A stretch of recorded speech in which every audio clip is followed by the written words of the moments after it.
Would you speak to an entry step in? Like for people who either it's been a while, or if some people are not wanting to have sex, but wanting to engage in Tantra and to start to be more connected physically and intimately without sex. Can you share a little bit about some first steps there, or to Yes. nourish your relationship, non sexual physical touch?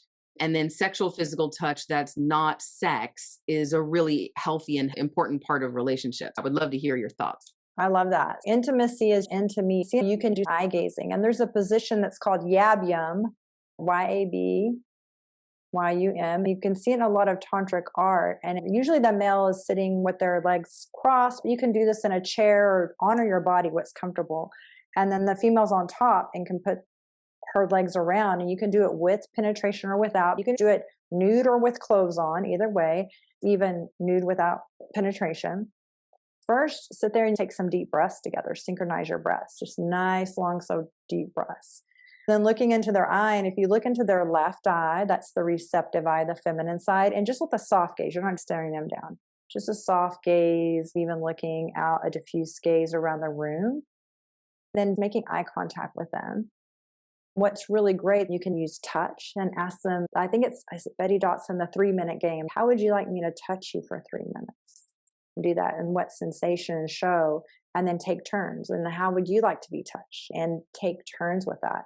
With Tantra, you can embrace and feeling your heart to heart connection and breathing deeply together and sharing things with each other and having intimacy, and even say, I know tonight we're not going to have penetrative sex. Remember how hot it was before we ever had sex in high school and we could just make out for a long time. That got so hot, but it's because we knew we were not going to go so far. So we just stayed in those moments with that anticipatory buildup. What if there's an agreement about this isn't to have sex? I just want to connect with you and feel closeness with you and touch. How can I massage you? How would you like to be touched by me? I love this thing here. This is really great too. This little dude on your head. Oh my gosh. That's so amazing. That just gives me chills. There's so many nerve endings in our bodies. Doing something like this with your lover is really beautiful. Not with everyone that I've had a relationship with, people that I've had a very strong, beautiful relationship with. Some of the men that I've dated, sometimes I'll give them a bath because men don't get nourished like this. I'll be outside of the tub and I'll bathe them very lovingly. And tuning into how can I care for you? How can I be loving to your body without being sexual? How can I massage you? How can I connect with you? I want to share the sacred bubble. What's cool about this is it's a really good way of switching gears from working during the day, even if you run your business from home, but it's time we're switching gears from work mode to it's relaxation time and it's our time together. What you're going to do is get a yoga or a blanket out and set it down. You can do this with your clothes on, and you can sit with your legs crossed facing each other. And then I do what's called creating a sacred bubble. So taking a deep breath in, bringing your arms up on the inhale. And then as I'm lean over my partner, imagine creating a bubble. I'm exhaling and going behind them and making a bubble. We can even imagine that it's pink or purple or whatever. And I exhale and do this. And they also bring their arms up and they exhale and they bring the bubble over me. We create this little magic bubble together, a sacred bubble. And we begin with saying, what do we want to remove from the bubble today? Because anytime we're wanting to call things in, we want to create space and get rid of the things that are taking up space that we don't want. So any of the stressors during the day, I want to take out. And when you take it out, you're just going to throw it out. I want to take out fear, and you'll take turns. The other one can say, I take out perfectionism. I take out frustration. You just go back and forth. And then what are the things you want to let go of? As you're sharing, going into shifting gears and spending time together in the evening.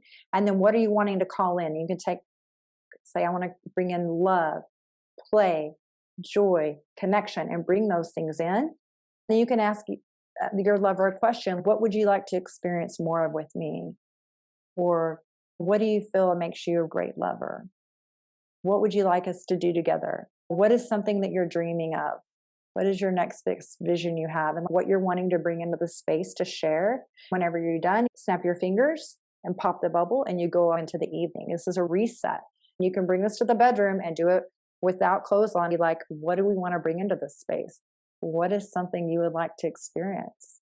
How would you like me to touch you? How much more pleasure are you up for having a lot of pleasure tonight? Just bringing that in. The last time we were together, what did you enjoy the most that you would like to experience more of tonight? Or what have you been missing that we haven't done for a while?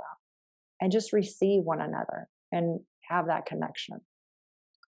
Now you can do a G-rated version of this with kids. And of course, dressed. You have the mat, and I would put the mat out and be like, we're going to go on a magic carpet ride.